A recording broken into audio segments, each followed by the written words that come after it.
Well, hello. Welcome on our Co-Creative Sex Summit podcast series. And we have this amazing guest today called Will Blunderfield, known as well as Yogi Will.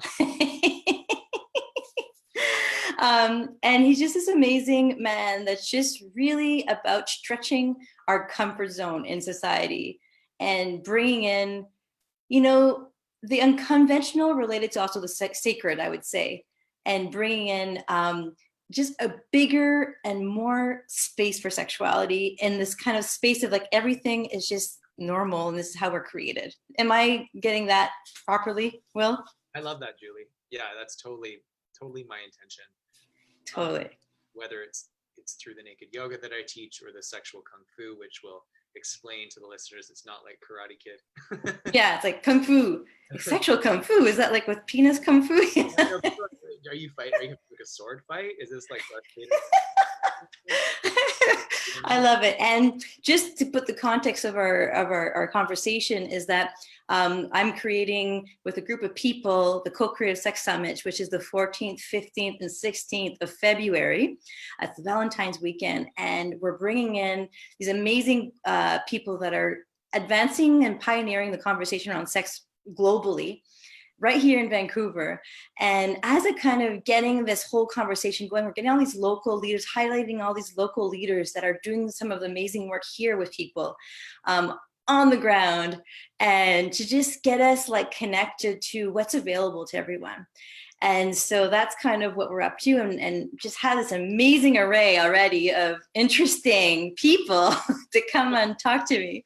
So I'm just really blessed. And I think today we're in for a treat with Will, because I seem to attract always very original characters that are, always in the edge of pioneering something. And I think that's what we're going to get today with Will. So my first question to you, Will, is how about you give us really the picture of like, what are you up to doing? I know we're talked about naked yoga, and we'll talk about that a little bit more in sexual kung fu, but like what, as a mission on this planet Earth, what are you trying to do?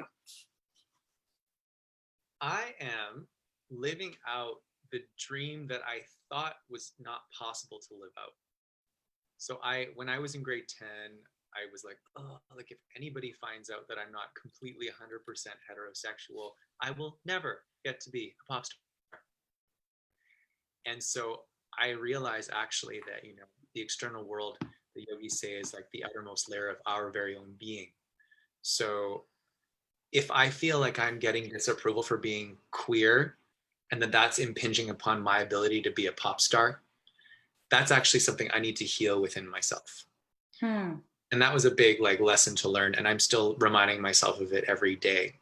So, long story short, my mission is to live out that dream of to be kind of the Michael Bublé of the yoga world, of the yoga and sexual kung fu world, and bring in the music realm, spiritual music into pop. So have spiritual music on 95.3 and, the Beat FM, kind of like how Michael Bublé took big band and he was able to engineer it in such a way that now it's played on mainstream music all over the world.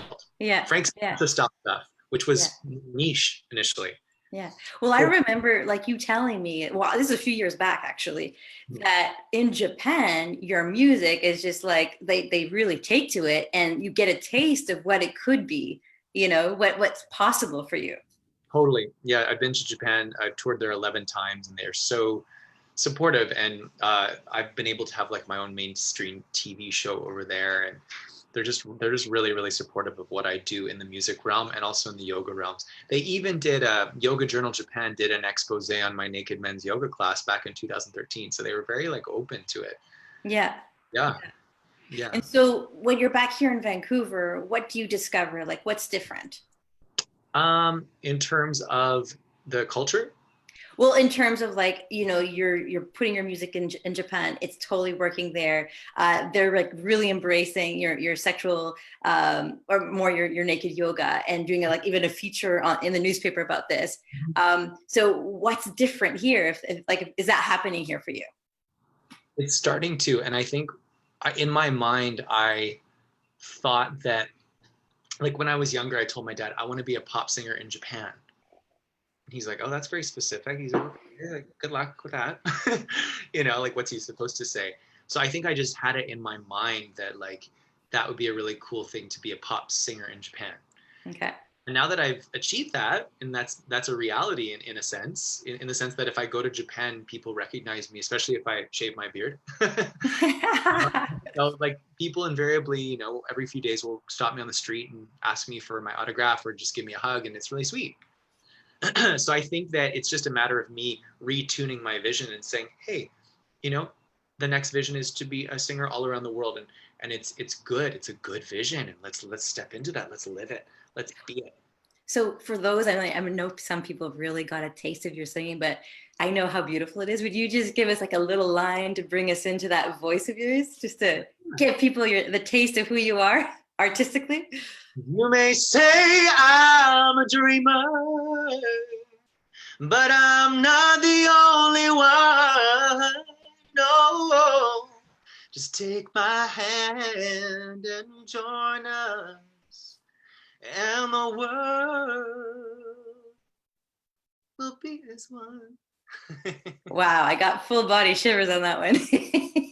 That was awesome. That was the David Archuleta version from American Idol season 3. Awesome. That's perfect. What I love about you is like that you're like this mix of so many different like personalities, you know, all in this one person. And so you've got that like pop star, and then you've got like this like yoga. There's some pictures we can glean your Facebook page, and we see like really with your turban and your white outfit, and some days you look like this really slick kind of guy on your bicycle, and there's just like this you're not scared of trying different personas and exploring different, you know, realms of things. Yeah, and you know, I've always been like that. I was over at my parents' place for Christmas and digging into old tapes. My dad was like, "We found these tapes of you like putting on pretend radio show as a 5-year-old." I was constantly doing different voices and stepping into different characters, whether it was like a wicked witch or a prince or this or that. So yeah, like it was kind of like really liberating to get into Lady Gaga's work, and how her being authentic is her trying on different personas. Yeah. And growing up, I started to hear messages like, oh, that's not authentic. But I realized actually, no, for me, authenticity is stepping into different personas and having what the yogis would call an Ishta Devata, or multiple Ishta Devatas, which means personal deities. Yeah. It's almost like trying these archetypes on and just like giving yourself permission. Like for some people, like maybe just being themselves, it's hard for them, but to go and explore different personas almost like gives you permission to open up even more. And it's kind of interesting. I had this talk with Shawnee Love last week, and he does conscious kink, and that's one thing he was talking about, like exploring the different archetypes. So give permission for more. So that's what I'm really experiencing with you right now. Like you're not like inhibited to like go and try these things. And there's this kind of freedom I experience from you. Like that's really like, you're so free. I won't let you down. I will not give you up. I gotta have some faith in the sound. Freedom. There was a book I was reading called Levels of Energy by Frederick Dodson. Yeah. It's kind of like Power versus Force by what's his face, David R. Hawkins, where they talk about the different levels of consciousness. And so he was actually talking about in his book, I'll show you this after. He was talking about in his book, one of the techniques that he kind of recommended for raising your consciousness is being inspired by a hero or a mentor and taking on some of their traits, and at the same time creatively kind of fusing it with your original self. You can't just become somebody else who already exists and just act exactly like them. But you can feel the inspiration of that person and then combine it with your own essence, and it can actually help to raise your frequency, he said. And the yogis would say that because samadhi, going into that meditative state, there's like different layers of meditation depths. One of them is you focus on an object. So it could be a rose or a person or an animal. And you focus so deeply and one pointedly on that one thing, you start to take on some of the qualities of that person or object. Yeah. Well, it just reminds me, like what you're saying is like, you know, when we think about how consciousness evolves on the planet, we can really see that like there's people, there's always a need for pioneers. There's always needs to be that first person that tries something new And then as soon as it becomes like, it's like manifested on the planet, it becomes available as a possibility for everyone else. Right. So like, 1 minute mile. pardon me? 1 minute mile, before that, it was impossible to run a 1 minute mile. And then now more people could run it after that first person did, that, or the 100th monkey theory. Yeah. So that's really amazing. And so, yeah, just give us access now to like, why naked yoga? What does that add to the experience of yoga? Why doing it? What's the whole intention behind it? It just feels so good. I think initially it did not feel good initially. I felt I would always be teaching. I was asked to teach naked yoga. I was asked to sub back in 2013. And Where was that? that was for nude dude yoga. They no longer exist, but they were a collective of male yogis. In Vancouver or somewhere else? Yeah, because Okay. a fellow named Ron Stewart had been teaching predominantly naked men's yoga for years in Vancouver. He was the first guy, but then he moved to Vancouver Island, I think. So this other collective of yogis like, oh, we miss naked yoga. So they started this collective. And I remember I was like teaching, and I was standing there naked in front of all these men, and my penis shrunk in my body. Really. And I was like, and it felt like it was like a little turtle head. And I was like, oh God. I felt very nervous, and my penis was reflecting that. And so it was always very kind of nerve-wracking to start, but I kind of kept forcing myself to do it because I like to push myself to the edge of my comfort zone. Like something in me that likes to do that. Yeah. So yeah, that's so true. Yeah. So the nudity adds for me, it's a form of strength training because it takes a lot of vulnerability to show up naked in front of a group of men, or anybody for that matter in our society. Totally. It's a thing for most of us. So for me, it's like lifting weights in the gym. I'm getting naked, and it's requiring me to show up and be present in a certain way that with clothes, you're not getting that same kind of pump. So what would people like? What would you say to people that are like, hey, there are all these people coming naked? Are they sort of getting off each other or looking at each other? Or is it like, what would you say to that kind of comment? Well, I would say that what you resist persists. And so I think what people are worried about is the vibration of lust doesn't support life. So we all know that, right? The 7 deadly sins, one of them is lust. So this frequency of lust where you're like, it's almost like codependency. It's almost like you kind of leave your own body, or you sacrifice a little bit of your well-being to go after something else outside of you. Those yogis, that really doesn't always work because you have to have a full cup first. You can't use somebody else to fill you up because they're not always going to be there, and that's not their job. So it becomes the crutch principle. Yeah. Yes. Thank you. So I actually had men today in my sexual kung fu class. I said, look at everybody's penises. I invite you to look around. We were in a circle. Look around. Because what you resist persists, and people are in the locker rooms catching a glance, or people are at the urinals catching a glance, but they're always doing it in secrecy and shame, which actually amplifies the lust frequency, which doesn't support life. So let's embrace it. Okay, let's look around. Yeah, there's a bunch of penises here. Yeah. Oh, nobody looks like Charlie Hunnam. Nobody looks like Gerard Butler in the movie 300. Everybody just looks like a normal human here.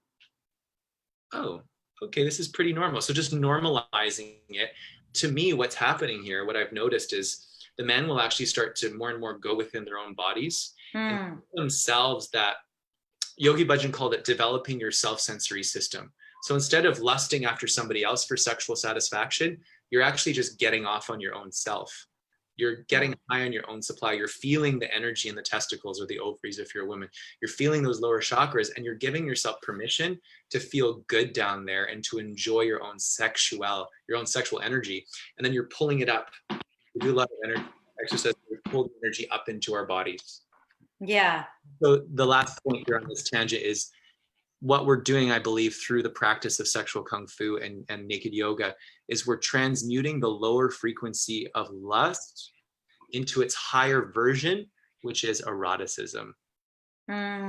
Feeling erotic in our own bodies, becoming a complete circle. So we're a bunch of men cultivating our ability to be a complete whole entity in and of ourselves without externals. And we're doing it in a safe environment where if you accidentally start to lust after somebody else, it's okay. It's okay. It happens. Aren't I so? Like, it's like, instead of going into like, oh, that's creepy energy, like, it's like, hey, this is this person that's just like having that experience. And Right. Aren't I so lovable for having this lusty frequency going on right now? Aren't I so adorable for slipping into lust again? Oh, I'm so lovable. And then you bring love to it, and then you start to feel slightly more in the vortex, slightly more uh, erotic. yeah. Yeah, I mean, just so many things are going on in my mind right now. Like, I just remember being on Cortez Island, and there's this beach which for the tourists, and then there's the nude rock where people would go. And when people would go on the nude rock, like, I remember, okay, I'm going to go try this out, and everyone's disrobed and walking around, and you just realize like that there was old, young, all ages, and you just really get this experience. Like, I really had this moment where like, why do we have these ideals of what beauty looks like? Like, really, every human body is actually really beautiful. Like, I was having that moment of like, everything is so beautiful. Like, why are we so uptight about this? Yeah. And so I totally relate to that idea that you can just, there's something freeing about just seeing everyone's body, look at people's penises. You're like, hey, it's just a penis, like, we don't have to make a big deal about it. So yeah. Yeah. And it just also reminds me of also when I was in Morocco, and now I think it's very different, but you get the experience of like women who wear the veil, let's say, and then not wearing the veil, and like your hair and your hair becomes so like there's a meaning attached to it and feelings attached to it, that when you come to, let's say, like you come back to Canada, you're just like, oh, there's like no attention put there. So I love what you say about what we resist actually persists, or it creates a charge. So there's something about it by just going there, and isn't it creating permission for it, that we're so covered up in our society, and yet there's so much sexual imagery used in advertising. So it's like so you're supposed to kind of just keep it all inside and just be kind of this horny pent up thing, or really depressed, and then it's like your sexuality is outsourced to imagery outside yourself. I mean, another thing we can talk about is addiction to porn, for example. yeah, Literally not really even in your own body feeling sexy about your own self, and you're just succumbing to all of this imagery around you, and then you're paying hard-earned cash at the mall on things that you don't really need to compensate for your lack of connection to your root. mm-hmm. And how are you supposed to learn how to love your root if you're not allowed to ever look at it? Yeah. Or to ever look at somebody else's? The YMCA's were all naked, clothing optional up until the 60s. And I really like the German culture for that reason. There's co-ed naked saunas everywhere in the English gardens in Munich. I'm going there next month. You can be completely naked, and it's totally. Yeah, well, I was just talking to a woman that was German, and she was telling me that like in her family, it was very normal to be naked, like with your parents. And she could be like 16, 17, and it was just part of their culture, and she never felt uncomfortable with her father or uncomfortable with her brothers, and it was just like this normal thing. That's so cool. Yeah, and she was just Paul says we're born naked and the rest is just drag. So there's this whole piece around just realizing that how much, I'm just thinking even like in terms of, like you talked about what we see on TV, and the marketing, the advertisement, but if you just look at also what we see in the video clips, like it's just so sexualized, and so everything is like almost like sex on TV, and basically you have 13-year-olds like doing all the movements, but they're not fully conscious about what's going on, but there's a very, very sexual energy, like you said, and it's not necessarily one that brings you back to yourself. No, and you're not allowed to see yourself. People mostly get naked and they quickly have a shower, and they're only really naked in the shower or when they're having sex in the dark. A lot of my friends tell me this, but yet we're watching all these images. But I feel like as humans, we have a need to be seen in our original self. And when we give ourselves permission to be in a community of safe people where we're naked and we're seen, then it takes away that sexual charge from the advertising, and we stop comparing ourselves to these airbrushed images or these anorexic models or these airbrushed abs from the movie 300 on Gerard Butler. And the power of the sexual advertising starts to leave, and we come less and less to the predatory capitalistic nature of our culture. So that's really interesting. So like, it's like basically having all this imagery takes us out of our power. And what you're describing right now is that by like being in these situations where you allow yourself to be naked, allow yourself to be seen, you're actually reclaiming your power and feeling yourself in this power and this permission to be like, hey, like I'm feeling great about myself, yes. As opposed to feeling like, oh, I'm never good enough. Yes, and you don't even really have to cool. do it. If it's too much of a stretch to do it in a naked yoga class, you could just get naked and look at yourself in the mirror and touch yourself. Do the feather touch from Tantra, just a loving feather touch. Appreciate the parts of your body you love, and make a self-love practice. And you could pleasure yourself a little bit. Make that a daily practice. Do it for 20 minutes a day. And, focus on feeling good about you and stop comparing yourself to all these images. Because I dated a model, and he was one of the most unhappy people I ever met in terms of his body image. He thought he was fat when he wasn't. He was constantly throwing up and pretending that he wasn't, and I'm saying all models are like that. But what I am saying is even the people that they use for advertising are stuck in this rut of self-hate. So what do you think about all that Instagram, like candy images that everyone's like, all the yoga bodies and all these things? Like, what would you feel about that? Well, I mean, if I guess I would call it the patriarchy definitely seems to have an agenda. The people who run Facebook have an agenda, and now Facebook owns Instagram and almost all the other apps. So, if you post an image of a woman's butt, there seems to be a lot of imagery of like women's butts. Yet if I post an image of my hairy butt, I get banned. I was actually banned from, my account was deleted without any warning after I posted a picture of my butt. So, I feel like there is a bit of an agenda that they have. It feels a little bit misogynistic, a little bit patriarchal. It feels like there's a promotion of violence. I did an experiment and I posted a bunch of imagery and videos of men like just like destroying each other in mixed martial arts competitions, with blood everywhere, concussions. That was totally fine. Then I posted a picture of two naked men hugging, and then that was a warning. I got a slap on the wrist. So, I think all of this could be mitigated if they acted more like YouTube, and if it was sensitive content, just have a warning and then an age restriction. So I'm hoping that they'll do that, because myself and a lot of people I know who I look up to have been banned from social media unexpectedly and abruptly. Cool. Well, I was actually trying to like get back to that dynamic. Well, thank you for sharing that. And the dynamic I was kind of hinting to is like that piece around like being disembodied by looking in, like, even that whole liking of everything beautiful out there, and then not like feeling this void. Like, I love what you just said about your model boyfriend, because that is such a reality. You could be so perfect, and yet if you're in a certain paradigm where you have to be so perfect all the time, and it's outside of you, you become a prisoner to that process. And what you're describing in the way you're working is to help people come back to themselves. Yes. And experience themselves, and it's like a very empowering process. Yes, and I actually was speaking with a friend, a guy that I'm kind of dating in Germany, and he was saying, he said, how do you feel about being banned from Instagram? And I said, actually now, after a few days, I kind of actually feel grateful. It kind of feels like a purge. And he said, great. He's like, that's like, anytime I get because he's a nude artist, so he gets flagged a lot too. He's like, anytime that happens, I kind of just go, great, more time to focus on myself and to turn inwards. Totally. And so that's a huge, like, sometimes I get a little caught up in Instagram and social media. And I mean, I do have a really extensive daily practice where I'm focusing inwards a lot.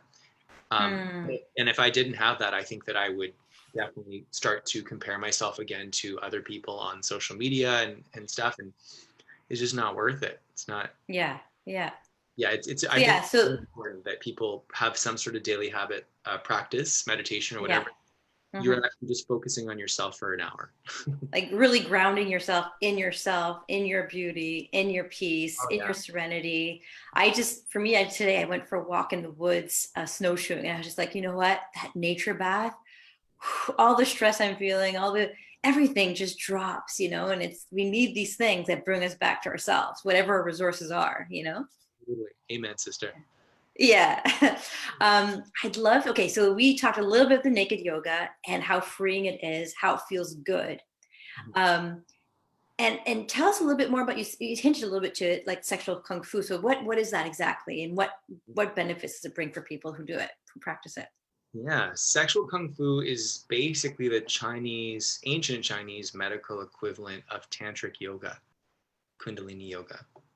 And it's a series of practices that involve learning how to stoke the sexual energy, appreciate the sexual energy, and transmute it up into the higher glands and chakra system and meridian systems, so that you cultivate your ability to feel sexual energy rising up your spine, feeding and nourishing the upper glands like the mammary glands, the pineal and pituitary, and then training your ability to, you touch the tongue to your roof of your mouth, and then that helps the energy to go down in a cool wave. And the ancient Chinese believe that the navel point, so the lower Dan Chen, the small intestines, was the safest place to store sexual energy. So it's many different techniques you can utilize to start to feel and stoke and circulate your sexual energy for greater health, energy, and vitality. So what I love what you're saying is that it's not just like an intellectual thing, you're actually feeling this energy move through your body. Yes. Feel like circulation moving through your body, or yeah, it feels like, you feel like tingles. It can feel like it's hard to describe in words. It just feels like a life-giving, energetic force. And I tell people, because I didn't feel it at first, it took me a few years to start to feel it. The first step towards feeling it is visualizing. So you visualize a beautiful pink or golden sexual energy rising up your spine on the inhale as you squeeze the rectum, sex organ, navel, circulate it a few times in your brain in a circle, counterclockwise, clockwise, and then a cool wave of energy coming down, and just use your power of visualization. You know, there's people who have tumors and this and that, and they use visualization. And so we, you know, I think we're really powerful. We're more powerful than we think. We're very powerful, yeah. And The Power of the Biology of Belief by Bruce Lipton is one of my favorite books. And you know, even in mainstream science, they're starting to do research on this and verify it. Absolutely. Yeah, the way I describe sometimes that tingling feeling is like, you know, when you put that sort of you know, muscle rub and it's tingly, that menthol on your body, and it starts like freshening up, and that tingle sensation just can come out of nowhere. Like, oh, like that's an amazing experience. Like, where did that come from? Right. But it's really that life force, and that even the blood is circulating with that life force through your body, and it's bringing that energy. So that's really awesome. And so you guide these people to have this experience and start getting this. It's almost like learning the grammar of your body and their sexual energy, and how it works, and how you can play with it and master it. Totally. And you know, I'm just a student. I just have some really great teachers who've taught me some things, and my mantra has always been teach what you need. And so I was teaching yoga, like hatha yoga, for years, for almost 11 years. And I was like, a lot of my students have sexual problems. I have some sexual shame in my second chakra from some sexual abuse I went through when I was younger. And I also was forcibly retracted by a doctor when I was 5. And that's when I have a foreskin, they rip the foreskin back. And it's actually not good, because there's a membrane. There's a membrane that adheres the foreskin to the head of the penis. And that membrane doesn't go away until anywhere from age 7 to 8 to age 20 or more sometimes. So you never want to any parents listening, you never want to pull your son's foreskin back to clean it. Just clean what is seen. So if it goes back a little bit, just clean that. Eventually it will go back. So long story short, that caused a lot of trauma, because I still remember like lying there in the doctor's office, and the doctor just ripping it back, this like creepy old man in a white lab coat, and it being extremely painful. Yeah. And so I just realized that for me, the downward dogs just weren't cutting it. It's just what? Sorry, I missed that. For me, the downward facing dogs were just not cutting it. Right. Do you know what I mean? Like, I was doing sun salutations till I was blue in the face, but I still had all the shame down there. Right. And the half Right. yoga wasn't helping me, wasn't enough. Right. Mm. So then I discovered Kundalini yoga and sexual kung fu, where it's more of the yogas of awareness, especially sexual kung fu, because the practice is traditionally done naked. Mm. Whereas in Kundalini yoga, it's taught by Yogi Bhajan, it's almost like a nun thing. Like a lot of them become kind of asexual, and it's very, or I'll speak for myself. I kind of became very asexual when I took it. And I think there's a time and a place for that. So you can really focus on Mm-hmm. it. Mm-hmm. But for me, I'm grateful that the practice of sexual kung fu, you're actually touching your penis. If you're a woman, you're actually using a jade egg, you're putting it in the vagina. You're spiritually reparenting that lower area where we've been taught to either completely ignore or to just approach with a little bit of disgust. Mm. Yeah, and sort of re-giving it. It's like, first of all, like re-giving it the energy and love and tenderness, and get the energy moving in there that's stagnating, kind of, Yes. and letting it to like do its job, as opposed to being stopped like behind a dam of, and opening up the dam and letting it sort of flow and giving you that life force. Yeah. And from my understanding, the ascetics, there was a lineage of yoga where it was like, leave the body as soon as possible. Don't have Mm. sex. Don't think about sexual things. Don't touch there. Let it just shrivel and fall off. And then there's another branch, the tantric path, which is no, you use your senses and this human experience to get deeper into source and deeper into the divine. And to me, Mm-hmm. it resonates more. Yeah. There was a study done on Tibetan Buddhist monks. This is mentioned in a book by Dr. Christian Northrup, where Mm. they were surprised that the Buddhist monks had higher rates of diabetes than the general population. And Yeah. the Chinese have raped and pillaged their villages for a long time, and these young monks were not allowed to ever feel rage or anger as they're growing up. So they're trained to go right to metta, which is loving kindness practice towards your enemies, over and over and over again. And the researcher found that this releases a lot of endorphins into the bloodstream constantly. Mm. Mm. So it's literally like they're sugarcoating their rage. And what happens, the researcher found, is when the levels of endorphins are so high, it negatively impacts the reuptake of glucose. So Mm. on a physiological level, they're actually sugarcoating their anger, and it's causing them to get sick.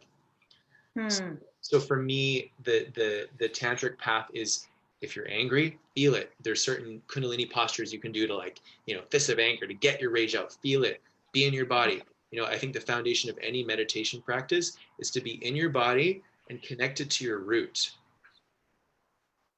So your lower chakras, and the metaphor for that in this podcast interview, to just simplify it for the audience, is breathe into your balls or breathe into your ovaries. Breathe so calmly and deeply into your pelvic bowl that your genitals bulge a little bit on the inhale. Mm. Mm. Come down into the spirit womb. I was gonna actually ask you, because I remember when I saw you the other weekend, you were showing me some moves that you guys do to fortify the Ah, balls, the ah. testicles. And I was wondering if you just quickly do some of those postures for us. Yeah, totally. Probably no nudities allowed on here, eh? Yeah, no nudity. No nudity. And even I probably won't even touch my balls through the pants, because I don't want that to flag Instagram or Facebook's robot. Yeah, but more like, I remember you had some like big kind of broad movements, like the arc, like those bigger movements that are helpful. Yeah, because for the audience, in my classes, we actually often do testicle massage, where you just massage the testicles. The women can sort of Reiki them just by bringing their hands like that. But then other sort of general moves we do are, we come into like a horse stance. So if you just bring your feet about 8 inches apart, come up onto the balls of your feet, then come back down and still have most of the body weight on the balls of your feet. Your hands are kind of just like that. So this is a really grounding pose. We know squats kind of release testosterone in men and women, so that's very grounding and makes you feel more masculine, more grounded. So we can do like fire water mudra. So you inhale, bring your sexual energy up. Exhale, thoughts and feelings come down into the navel point to be digested. So, they always say you are what you eat, but really it's you are what you can digest. So a lot of these practices are designed to strengthen your navel point so you can digest things more easily. Mm. So sexual energy up, thoughts and feelings down. So that's one thing we do. We call it fire water mudra. Another one is spinal cord breathing. So in that horse stance, you open. It's kind of like cat cow in hatha yoga. Inhale, arch the back. You can look up if it's available to you, and then exhale, pull the navel in, squeeze the rectum, sex organ, navel, and almost do a pelvic thrust and bring your chin to your chest. You're squeezing your thyroid gland. So we inhale, and we exhale. And I'll get them to do that maybe 26 times.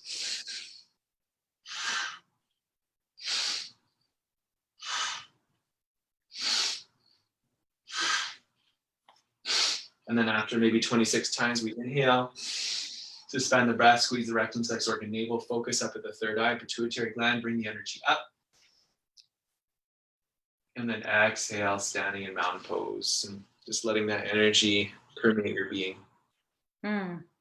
So just really like actively taking on positions, breathing to get things circulating, get connected to your body and like really getting things moving, basically. Yeah, there's a lot of shaking as well in sexual kung fu. Shaking. Mm-hmm. Because another one you can do is you make fists and put them on your kidneys, and then you stop up, let your heels strike into the ground, and you focus the energy into the kidneys. Mm-hmm. Yes, it's a lot of active work. It's kind of very military sometimes, which I kind of like, because as a former addict, I kind of need that structure and discipline. Same thing with Kundalini yoga. Another one from sexual kung fu. It's like,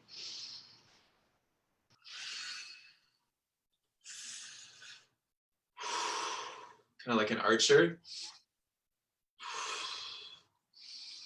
Mm-hmm. There's lots of stuff, and there's a little bit of Tai Chi, Very cool. a little bit of yoga. My classes are pretty dynamic, but they're it's like you go to the gym to work out your biceps. Yeah. So why not go to a sexual kung fu class and work out your sexual energy so that you can supercharge all the rest of your day with this sexual energy that's your own. So is it sexual kung fu designed for men, or is it for men and designed for women too, or is it just different exercises for women? Different exercises for women. There's some that are the same, but because the female anatomy is different, usually there's it started, from my understanding, in ancient China, certain emperors had certain high amounts of concubines, and they wanted to learn. They realized that if they were always ejaculating with all of these different women, they would get really tired. So they were like, oh, what if I learned how to have an internal orgasm like a woman can, like many women can? And so train themselves to separate orgasm from ejaculation so that they could last longer and be stallions. Spend their days having sex. And just different positions and just constantly enjoying it without getting tired. And so the women would train their labia to be stronger, to be able to hold the penis in more empowering, strong ways through the insertion of the jade egg into the vagina, and then doing essentially Kegel exercises is one thing. One of my, what's her name? Kim Anami. Have you heard of Kim Anami? Yeah. She can carry a lot of things around with her vagina. And she was banned from Instagram recently too. I don't know if she's back. Oh, seriously? Yeah, I got an email from her saying she got banned. So that's unfortunate, because they're really cracking down on sexuality online, and it's kind of fueling the problem, because they're trying to crack down on negative sexuality, but the people who are actually educating and helping bring to light sexuality are also getting penalized, which is kind of stupid. But anyway, she can hold. It's called vaginal weightlifting, and you squeeze the labia and the inner musculature of the vagina so you can hold heavier and heavier objects. And actually, there was an article just in the let me just get it. There was an article in the Georgia Strait, page 13 yesterday. I was just at a coffee shop. Actually, I was at a smoothie place. Active Body. Was it Active Body? I can't remember. And on page 13, there was an article about the pelvic floor. The importance of the pelvic floor is mostly a women's based article, but they talked a little bit about men. And they were saying that people don't often talk about the pelvic floor, but they should, because it really does make a difference in quality of life. Men also have pelvic floor muscles, and the potential for imbalances in them. All can benefit from exercises for the pelvic floor. Having a healthy pelvic floor is linked to better sexual health and experiences for some women. A woman needs to be able to both fully contract and relax her pelvic floor muscles in order to have a strong foundation for intercourse. If women's pelvic floor muscles are weak, for example, it can affect their ability to climax and reach orgasm, as well as to maintain sufficient muscle tone for pleasure with penetrative intercourse. Absolutely, yeah. So I thought that was cool Yeah. that it's coming into the mainstream. Yeah, people are really talking about it now. Yeah. So what do you do when you bring these men together? Because it's mostly men at this point, for your naked yoga and your sexual kung fu. What do you do to make everyone feel safe in that container so that people do feel like they want to come and they feel like they can show this vulnerability and that they can get beyond that kind of creepy energy and use it for themselves? How do you do that? How do you create that safe, sacred container? Well, I mean, I have my own daily practice, so I really do my best to embody what I'm teaching and to do it myself, so that I'm like an example.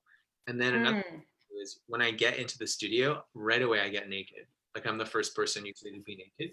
So even when I'm greeting people at the door, I'm usually naked. And I'm just like, my intention is to just really normalize being naked. And then people are like, oh, he's naked. Okay, I'm gonna get naked. Instead of like, oh, like sheepishly taking off our clothes. I just Like now it's time to take your clothes off. yeah, I just confidently just strip down. And then I'm just like doing my best to like be the permission slip for the guys to Yeah. feel good. And I think that's going a long way for helping guys feel comfortable. Absolutely. I love it how you say to really become that embodied like model. That takes a lot to be that person. And if you're holding the space, it's such a subtle thing, but it's like a lot of integration to be able to do that, right? I like that. That's amazing that you can do that. Thank you. It's a practice, but what I realize is it's a lot funner to feel. It's a lot funner to feel the way you most want to feel than to feel pinched off and insecure. Totally. And you mentioned, I didn't know this about you, but you mentioned that you had been an addict at one point in your life. What was that? How did that show up in your life? And what did you discover in that journey? Yeah, I was teaching yoga, and back in 2014, I've been teaching yoga for about 4 years at that point, 5 years. And I went to a party and one of my students had invited me, and then he's like, oh, well, try this. And I tried it with some cocaine and I just got hooked. I ended up having a dealer, and it wasn't that I was doing it every day, but I was doing it a few times a month. And it wasn't good because I'd sometimes stay up all night and then I'd have to teach like 3 classes, and it just wasn't healthy. And worse is the cocaine in Vancouver is not even cocaine. It's like 6% cocaine, and the rest is fentanyl and speed and baby powder and God knows what else. So it's very dangerous, and it's not pure, and it's not healthy. So I learned through that process. Well, I'll tell you, the thing that caused me to stop was I'd heard that it wasn't pure. And I was like, well, I'm not even doing cocaine. I don't even know what I'm doing. So that's not good. And then I thought of my mentor, this beautiful elderly lady. Her name is Anna Lee. And I remember doing a lot of cocaine one night and just feeling like shit. And her face popped into my mind. And I just thought, this woman believes in me so much. And, she's teaching me this thing called German New Medicine, which is a modality from this German doctor. He realized that no illness can happen in the body without the involvement of the brain and the psyche. So she's teaching me this beautiful wisdom, and I was just like, William, you're squandering it. Like, this woman believes in you so much, and you're going and doing this stupid street drug. So I called her that morning and I was in tears, and she kind of yelled at me, and I'm glad she did. And she's like, your job is to get high in your spin classes and singing on stage for thousands of people. That's how you get high. And I was like, thank you. So that's what caused me to stop. So I think, what did I learn? I've learned that you can get way higher than any cocaine drug could ever get you through certain good daily habits. And some of my key things are like 80-20 rule. So 80% of the time, eat like a plant-based whole foods diet, eat things that are close to the earth, that have not been too processed. If you do eat meat, like I do eat meat now, I do my best to get it from sources that I feel are ethical. So, for example, Pasture to Plate on Comox and Comox and Denman. They also have a location on Commercial Drive. All their meat is Demeter, so it's even higher level than organic, up in Williams Lake from a family farm. It's a little more expensive, but you just don't eat as much.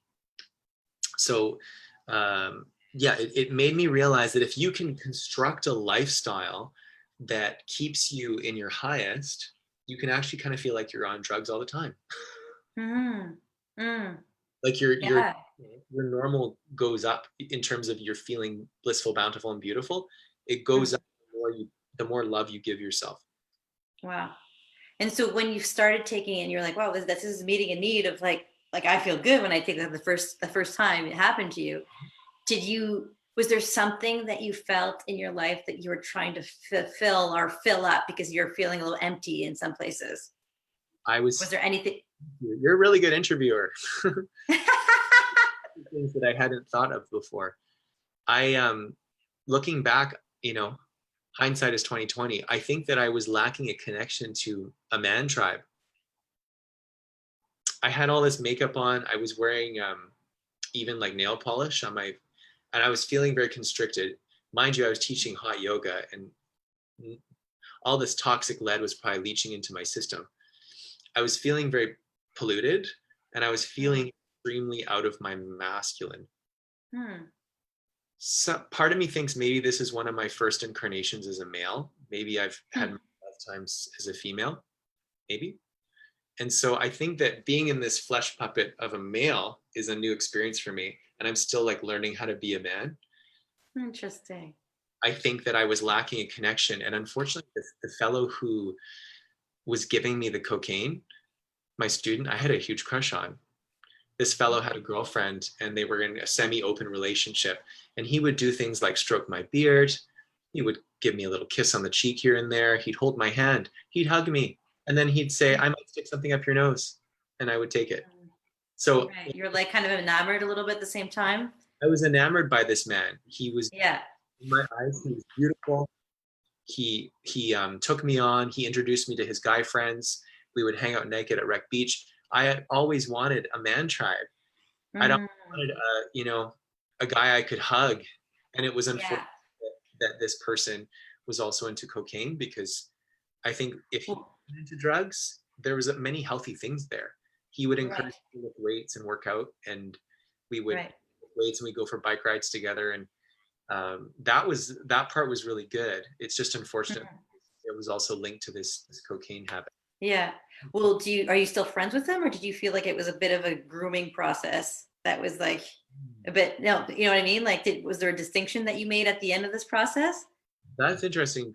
Like, do you mean what? Well, like, like, do you think he was kind of being seductive with you because he wanted you to be taking the cocaine, or was it genuine? Like, he's like, here, take the cocaine, and there's all these other healthy things that you can do with me, or do Right. you think it was like kind of a part of that, like pulling you in? Yeah, it was a really interesting thing, because one night we got really drunk and I think we ended up like jerking each other a little bit in his bed, and his roommate walked by, and in the morning he called me and he said, did we do anything last night? I was like, I don't think we did. He's like, okay, good, okay, good. And then we just laughed it off, and I was like, let's hang out in a few days, let's go to this concert or this or that. Well, a day later he texts me and says, I never want to see you again, can't believe you did that to me. And I was like, in my eyes it was mutual. Like, do you know what I mean? But what had Mhm. happened was his roommate saw, and his roommate said, what is this? And so there might have been a little bit of that homophobia kind of thing going on there. That came up. Okay. So he cut ties with me, Okay. and I was devastated, All because right. I was this basically a drug addict yoga teacher, and this was my one guy who I felt I was experiencing joy with. Yeah. Well, I think what I learned is the way addiction works is we all have good things in our lives. Mm-hmm. When those good things start to be taken away, we Mm-hmm. start the potentiality for one to become addicted to something increases. Right. Right. So I think Uh, I was allowing this addiction to kind of pinch myself off from all the good things that were in my life. yeah. So that it It would, sounds like at first it was kind of bringing more things in and meeting you in some places you need to be met, but yeah, slowly but surely it was just like there's a bit of an illusion there, and it kind of like actually took away more than what it was giving you. In yeah, the ultimate kind of like, if you're doing the check, sort of like the balance sheet of the whole thing. yeah. Thank you. I didn't expect to talk about this. I haven't shared this with anybody before. So and now it's out on the World Wide Web. Well, I am honored that you feel that you can share that with me. So thank you. Yeah.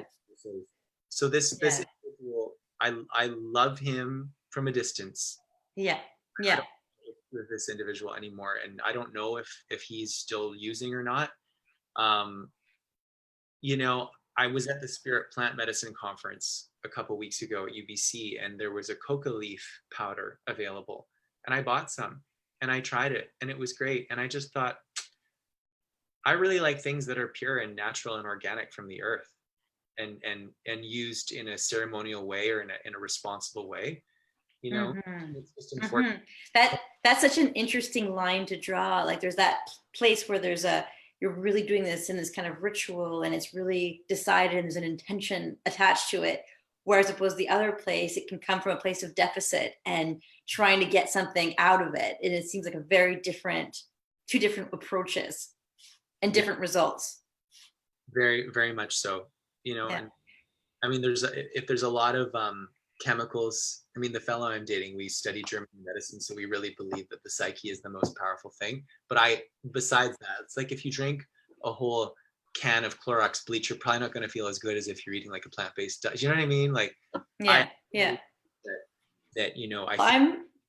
I'm super like fascinated with that whole point of like where does this dependency start, you know, because I think it's very fascinating to sort of look at when are we taking something to use it as medicine, and when does it go into becoming a crutch, and when do we become dependent on it, and when does it really stay medicine and that we heal and we can access these things from our natural source, you know, resources, and connecting to the source, you know, and so I'm just always fascinated with how that all plays out. And yeah, I would love to hear a little bit more about like what do you think plant medicine, what's the place of plant medicine in this whole picture? Because I find sexuality and different forms of substances, like they're like sex too can be some form of way of getting something outside of yourself, and it can be the most powerful healing thing. So it's like always these interesting polarities that we have to sort of like play with, right? So yeah, I'd love to hear a little bit more about what you think about that. Well, Terry McBride, he's the head of the Network Records. He did a TED talk once, and he was saying, I have music released through Network Records, like mantra-based music. His big name is Sarah McLachlan. She's on there. So anyway, he was saying a great way to delete the ego is to become more selfish, to intuitively go inside every day and ask yourself, what do I want? What do I need? Give yourself that. And then basically you become more balanced and able to help other people. And so from what you were just saying there, how that relates is like, are you doing this act, whether it's taking a plant medicine or having sex or whatever, are you doing it to develop your self-sensory system? Are you doing it to help facilitate your growth as a human? Is it inspiring? Is it elevating? Is it conducive for my growth? Mm. I write that on my door. So every time I leave the house, it helps me make decisions. Is it Yeah. is it elevating? Is it conducive to my growth? So if I'm doing a plant medicine, a different one every weekend, is that inspiring? Is that elevating? Is that conducive to my growth? Probably not. I don't think that traditional first peoples were doing a different plant medicine every week. Maybe they were, but I don't think they were. You know what I mean? Yeah, like it's really defining when you're using it as medicine, and really doing it with that intention to integrate something about yourself and become again that sovereign human being that is accessing oneself and its entirety. And then at the same time just like becoming aware, like when is it helpful and when is it becoming that thing that we're depending on to get that thing we're looking for, you know. And it's like it's this fine line of awareness. So I love it Yeah. that you're like, you ask yourself that sort of checklist. Okay, where is this going? Because what I see with you too is that you're curious and you want to try out things and you want to test it out for yourself and experience, and maybe like, yeah, enlarging your sensory experiences. And then at the same time, you're also aware, like this could also go to like become something that I'm trying to get something from the outside again, right? So it's Yeah. kind of an interesting thing that thank you for sharing that. Oh yeah, my pleasure. And I mean, for me, like Yogi Bhajan was very anti-drug of any sort because he came in the 60s and everybody was like addicted to LSD and pot, and he was like, oh, all these people are like my Sikh people up in northern India. They want to expand their minds, but they're doing it in a way that's not sustainable. So that's why he made Kundalini yoga public, is because it works so quickly, and you feel a shift in your blood chemistry really quickly, and you're like, whoa, I feel really good. What am I trying to say? We have like all these glands inside of us, and they all secrete all these beautiful hormones. And so before I knew this, I was using marijuana, and I would just go home after teaching 4 classes and smoke marijuana and just numb out. And then I would be less motivated to do my dream. So what I'm saying is, like, in that context, I was abusing marijuana. And when I started to discover Kundalini yoga, I realized that, oh, if I squeeze this gland in this way or focus my energy here at my heart while doing this breath technique, I can actually feel the way I was trying to feel when I was doing the marijuana. And I still am motivated to teach 4 classes and to record my album. Amazing. So, Amazing. I know that, certain medicines, certain plants can help clean people out, and certain medicines can help people feel more motivated and stuff. So I'm not saying, but I think it's wise to get to know one's physiology and have a practice where you're like, oh, like, this is my body and this is how it works, before you're adding in all these external plants. Yeah. That makes sense. And it's so interesting, because like, you're like, just talking to you, so interesting. I'm like, whoa, like I could talk for hours with you, and I'm just noticing that, like, I could just keep on talking to you. Sometimes I close the interviews at 45 minutes or 1 hour, but like, I'm just like, oh, there's so much here. So it's really fun talking to you. That's what I'm trying to say. Thank you. But yeah, so I see that we're coming to the end of our Co-Creative Sex Summit podcast series with Will Blunderfield. Is there something you'd like to leave our guests with today? I would say there's something powerful about the navel point. When Yogi Bhajan came in the 60s, the type of yoga that was being offered in the West was a very, like, open your heart, open your third eye, we're all one. But if you're not developed in your navel point, it's hard for the heart, your heart, to stay open if it doesn't feel supported by a strong navel. They keep cultivating your navel, your third chakra. So the digestive system and the solar plexus. Breathe deeply into your belly. When you're meditating, do some deep belly breaths. The inhale, the belly goes out, exhale. Focus the eye mind down to the breath awareness at the navel. Experiment with what foods make you feel the most balanced down there, like what makes you feel bloated, what makes you feel good down there. Just work to balance your navel point, because that's all about self-esteem, self-worth, and your digest things. I love it. And I'm definitely working on those parts for sure. That's awesome. So thank you so much for being with us. And I don't know if you want to invite some people to your next event. Is there something that you're doing in the near future? Well, I don't know if anybody in Europe is listening, but I'm going to be teaching in Munich, Germany, from the 15th to the 30th of January. I'll also be leading cold plunges almost every day in the river that, I don't know the name of it, but there's a river that runs through Munich. So I'll be leading. So if you just go to That's amazing. Yeah. Maybe you can put in the show notes, willblunderfield.ca. There's a place on there where you can contact me if you'd like to connect when I'm in Munich. And other than that, you can follow me on Instagram. Because I got banned for sharing naked men's yoga.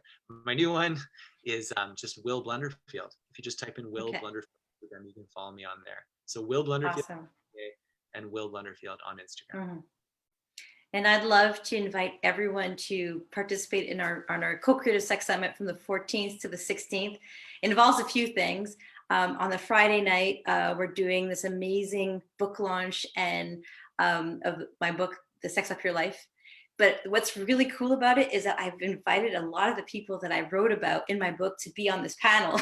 So you'll have like the kind of like the book, but then also the people are actually there to be, you know, talked to and experienced. And they're going to be giving these amazing workshops during the weekend, kind of like the same like depth that we can experience with Will here today. It's like that kind of like power, like powerhouse people, you know, that are really at the edge of like discovering sexuality and their freedom and the sovereignty, but to also like really empower oneself with the different pieces of access points that they've all, like what I've discovered is like all these different people, including Will, is they discover their access point and they develop it, and it becomes this entry point for other people, and it just gives way more freedom to everyone. So it's really exciting. So right now, the whole weekend is actually, there's a really good special right now. Up to the 10th of January is our early bird. So just go, I'll also put it in the notes. Just go check it out because you'll want to have a ticket for this event, Valentine's weekend. So thank you, Will. It was such an honor to spend all this time with you. And I'd love to hear how all your adventures in Munich went. Sounds like you're going to be doing some amazing stuff there. I'm stoked. And I just want to thank you. You're an amazing host. And I'm really grateful that you're doing what you're doing in the world, bringing people together to help shed light on the topic of sexuality. Thank you.